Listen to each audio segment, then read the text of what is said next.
Martial art की दुनिया में हजारों किक्स मौजूद हैं, लेकिन सिर्फ कुछ ही किक्स ऐसी होती हैं जो एक ही हिट में फाइट का रिजल्ट डिसाइड कर देती। और अगर टेक्वांडो की ये 3 डेडली किक्स परफेक्टली तुम्हारे अपोनेंट के जाह या लीवर पर लग जाएं, तो यकीन मानो उसका दोबारा उठकर खड़े होना बहुत मुश्किल हो जाएगा। इसलिए आज की इस वीडियो में मैं तुम्हें टेक्वांडो की 3 सबसे डेंजरस और लीथल किक्स के बारे में बताऊंगा, जो तुम्हें एक वॉरियर की तरह पावरफुल स्ट्राइकर बना सकती है। Kick number 1, spinning back kick. ये किक सबसे डेंजरस और अनप्रेडिक्टेबल किक में से एक है। तुम्हारा अपोनेंट सोच भी नहीं सकता कि तुम अचानक से इस किक का इस्तेमाल करोगे। इसमें तुम फौरन घूमकर अपनी हील से अपोनेंट के रिप या लीवर पर अटैक करते हो। इसकी अटैक की स्पीड इतनी ज्यादा होती है कि सामने वाले के लिए इसे ब्लॉक करना बहुत मुश्किल हो जाता है। इसीलिए मैंने शुरू में इसे अनप्रिडिक्टेबल कहा था। लेकिन एक बात याद रखना, इस किक को मास्टर करने के लिए तुम्हें कुछ महीनों की प्रैक्टिस करनी पड़ेगी, लेकिन अगर तुम इससे सही तरह से सीख गए तो किसी भी स्ट्रीट फाइट में ये बहुत इफेक्टिव साबित हो सकती है। Kick number 2, side kick. हर बार शो ऑफ करने के लिए अपोनेंट के चेहरे पर किक मारना जरूरी नहीं होता। अगर तुम स्ट्रेटेजी के साथ लड़ना जानते हो तो साइड किक भी बहुत पावरफुल वेपन बन सकती है। नॉर्मली लोग साइड किक को पेट पर मारते हैं, जो ठीक है, लेकिन उससे सामने वाला दोबारा उठकर लड़ सकता है। अगर इस किक को सही टाइमिंग के साथ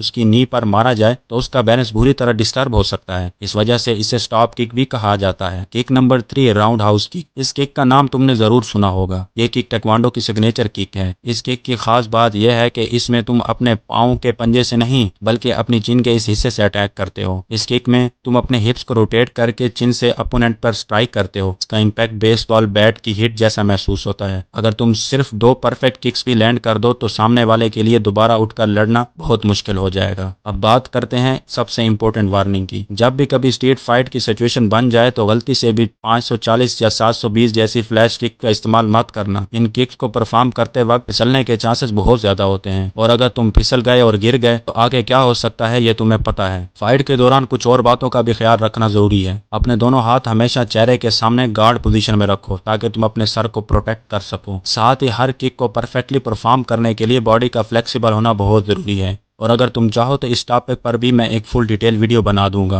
और अपनी लेग्स की स्ट्रेंथ को कभी इग्नोर मत करना, क्योंकि अगर तुम्हारी लेग्स पावरफुल नहीं होंगी तो तुम्हारी किक्स का मैक्सिमम इम्पैक्ट भी नहीं बन पाएगा। टेक्वांडो सीखो और खुद को वॉरियर बनाओ, लेकिन एक बात हमेशा याद रखना, इसका इस्तेमाल कभी शो ऑफ करने के लिए या किसी को डराने के लिए या बुली करने के लिए मत करना। ऐसी ही और पावरफुल वीडियो इस चैनल पर मिलती रहेंगी। अगर आपको ये मेरी वीडियो अच्छी लगी हो, मेरा कंटेंट अच्छा लगा हो, तो मेरे चैनल को चेकआउट करो। आपको अपने पसंद के हिसाब से बहुत सारी वीडियोस मिल जाएंगी। तो मिलते हैं नेक्स्ट वीडियो में, तब तक लाइक, शेयर और सब्सक्राइब कर दो मेरे।